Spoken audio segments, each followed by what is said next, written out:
Welcome back. This is Geoff Norcott on Times Radio, and by that music you should know that it's time for Man Friday, and I'm pleased to say that I'm joined by the original Man Friday. Our first ever guest is the man whisperer himself, otherwise known as Kenny Mammarella-D'Cruz. Good evening, Kenny. Evening. Good to see you again. It's good to... The moment I hear your voice, I just feel like it's all going to be okay. Is it going to be okay? It is. Okay. Love is on our side. Love is on our side. Well, listen, we're going to talk about a topical issue that I'm really interested to get your views on. Is that this week the government announced an inquiry looking into NEETs, and that is people who are not in employment, education or training. And also why so many of our young people, and predominantly young men, are checked out of work. And it is sometimes overlooked the fact that young men are more likely than young women to fall into this category. There are around 515,000 young men aged 16 to 24 who fit that bill. Scary number. It's on the rise, while it's 430,000 young women who meet the same definition, which is also a really significant number, but it should be said that the numbers there are falling. 16 to 24-year-olds are also the only age group in the country in which women are in more employment than men, and they also buck pay trends because young women under 24 now make on average £2,200 more than their male counterparts. Again, that's the only age group where women out-earn men. Now, I guess as I'm saying that, there might be some people that are listening to this and just think, well, it's quite simple that young women are outperforming men. But, you know, when the same was true when young men were outperforming women, we asked questions about why that was. Is it legitimate to ask these same questions when it's young men? Young men these days, it's a very different kettle of fish. I would say mental health issues, social health issues plays a huge part in this. And I would also say there are so many people on the internet who are there to catch the men, who are typing in things like, what's wrong with me? How do I find my purpose? How do I increase my, status more than anything? That's interesting. So you think that people kind of game those search queries, and at the moment, I guess the moment that a young male asks those questions, you can deduce that they might be susceptible to certain, maybe simplistic answers. Yeah. How to get a quick fix, how to get ahead of the game, how to cheat the system, make a lot of money, and so many people are trying the whole investing thing, crypto, whatever it is. It's like, I can tinker at home behind my computer, beat the system, and that's the way to do it. And there are enough influencers who are saying, follow me, pay me some dosh and I'll show you how. I mean, there are a lot of people on the Liberal left that were balked at somebody like Jordan Peterson. And obviously he talks about a lot of things. One thing that maybe resonated more than any was just about the need for rigour and structure and discipline and focus in young men. Yeah. You know, I'm not going to sit here and say that they should all do national service, but my head went in that direction. Is he going there? Well, I mean, I've noticed when I used to be a teacher that with the young males, if they sensed that you were strict and regimented, and had quite simple but clear expectations of them, they responded very well to that. Is that something that you found with the young men that you see in your men's groups? Going back to what you said about being a teacher, I would imagine you living it was a great demonstration. Because it's like, okay, he's doing it. It makes sense. So many people are saying you shouldn't be doing this, you should be doing that, but there are no examples.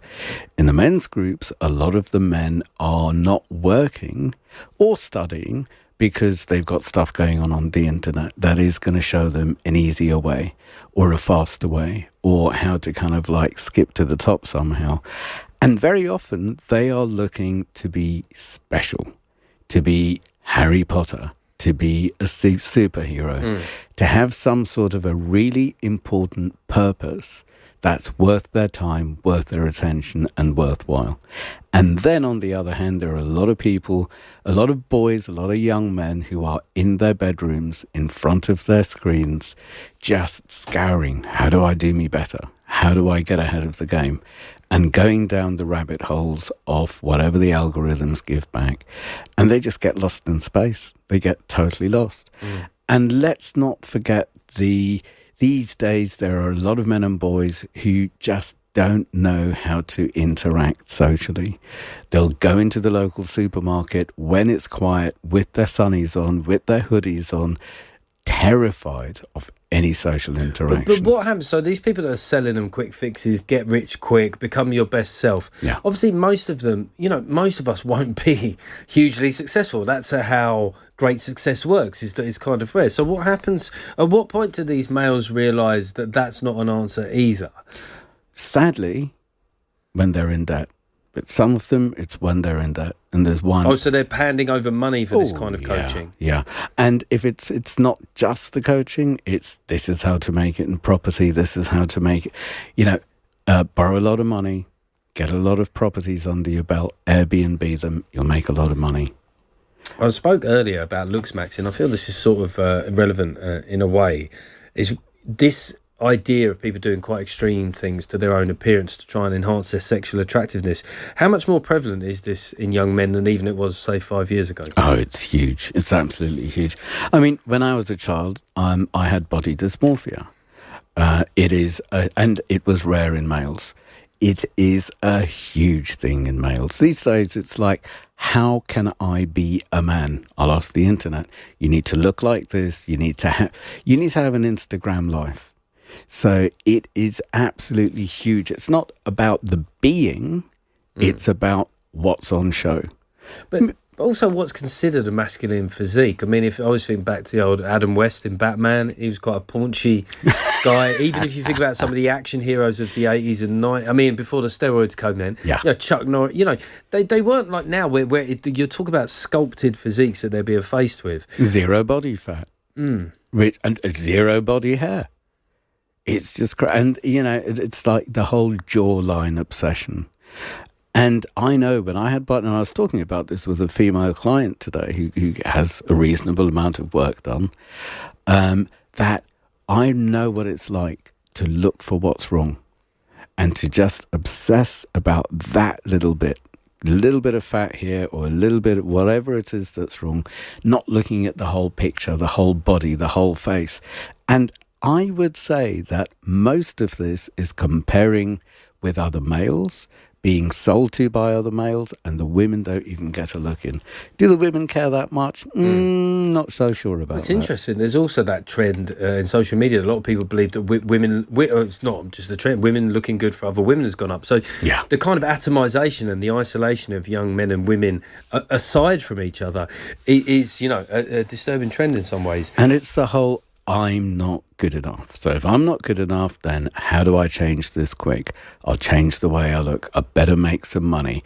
I'll go on the internet to find out how to engage, what to say, what not to say, which facial expressions to have, which cues, and so it goes on. And it's all an act. Just one question that occurred to me there, since we last spoke, is obviously ChatGPT even is becoming more predominant. How many young people have, like, in your view, like almost a relationship with... It's so on the rise. It's more like how many people don't. And if they don't have a deep, intimate relationship, then they will consult it before sending a text, before going on a date, before most things with a lot of young men these days. And by young, I'm talking like 35 and under. So I think personally that's a bit mad, because if there's one thing women are, is they're good detectives. And if you've spent your whole life communicating a certain way, or your whole dating relationship, and then suddenly you were like, consequently, and hitherto, and therefore, be careful out there, lads. And we're going to do some questions here, and these may or may not be questions that I've written, or they may be questions from listeners to my podcast. Okay. Dear Man Whisperer, my son is... We thought we'd get your advice a bit. Dear Man Whisperer, my son is 15, but he's already taller than me. How can I maintain dominance without seeming aggressive? He casually sometimes changes the TV channel without asking. Is that a tricky moment for dads where their son becomes taller? It's quite primitive, isn't it? And it's so common. I don't know what it is in the water these days, but the youngsters are so huge. What do you do? Just do a deeper voice? Yeah. And you know what? It's about presence. It's all about... I wouldn't say it's about looks, and I've spoken to enough women about this, and I've worked in the dating industries with collaborating with whoever. It's about the way about the way men show up. The showing off is not sexy. The showing off is a fraud and can be sniffed at 20 paces. So it's like, give me that remote now. I almost handed it over. And go upstairs to your own TV.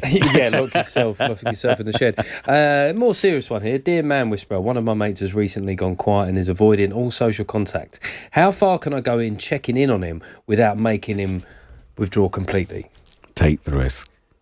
And I would say Good not advice. just take the risk and find out, but use yourself as an example, which could be something like, I remember a few months ago when I felt really quite dodgy and I kept thinking about issues and I was lost in my head and I withdrew from everyone. And some of my thoughts got dark and I disconnected from everyone. Thank God I'm out of that, and I'm concerned that you're there. Do you want to hang out and have a chat? I really like that advice. Take the risk. Dear Man Whisperer, my wife has entered peri-menopause. All advice welcome. Oh my God. I mean, let's just acknowledge that it's probably worse. Not probably. Let's acknowledge, rewind, edit that bit out, that it's definitely worse for her. But also, you know, a peri-menopause that's the bit before, right? That's before menopause. Yeah, I mean, menopause is as far as I understand, is 1 year and 1 day since the last bleed. Okay. So we don't, perimenopause is when things, well, do you know, God, this is so complicated because We're both getting worried here, aren't we? Yeah, exactly. It's a minefield. This is incredibly important because the thing that men do is try and work things out and then fix them. That's logical. There is nothing logical about perimenopause. And you can't fix it. It's not broken. Do you know, a female friend of mine showed me a really interesting graph about how hormones change. Because a lot of blokes will say, you know, well, testosterone goes down as well. That's true. Yeah. But the way it goes down versus menopause is totally different. Testosterone goes down gradually throughout your adult life. Exactly. Estrogen just falls off a cliff in menopause. It changes so many things. I mean, insomnia, brain fog, all sorts of, I mean, it's said, and I have really looked into this because during lockdown, I really got to know about perimenopause because men were at home with their partners and suddenly they're on the firing line. The energy needs to go somewhere. So I would say three things, and I've only got one in my mind, so wish me luck with this. Number one, do not take it personally. Take it, but don't take it personally. Number two is just breathe and make yourself safe rather than I'll make you safe, I'll make it okay, and then you can take care of my scared little boy inside because I think you're angry at me and I don't know what I've done wrong. It's like, take care of yourself, hold your inner child safe, so the man in you who's holding your child safe can meet the woman in front of you and be with her. Be with her for the long haul, be with her for the journey. Don't take it personally, don't try and fix it. And number three is just love. Love her. Whatever's going on, love her. Don't try and make sense of it because whatever happened 5 minutes ago or an hour ago or yesterday or last week may not ever happen again. It is it's a roller coaster. Do you know what, Kenny? That was brilliant advice. Really well said. It was such good advice that I had a number of glib throwaway jokes I was going to make, and I didn't make any of them. Kenny Mammarella-D'Cruz, just tell us about your men's groups again. Mensgroups.co.uk on every day. Okay, helping a lot of guys out. As if you're struggling, you could do a lot worse than get in touch with Kenny's groups. Thanks very much, Mr. Man Whisperer.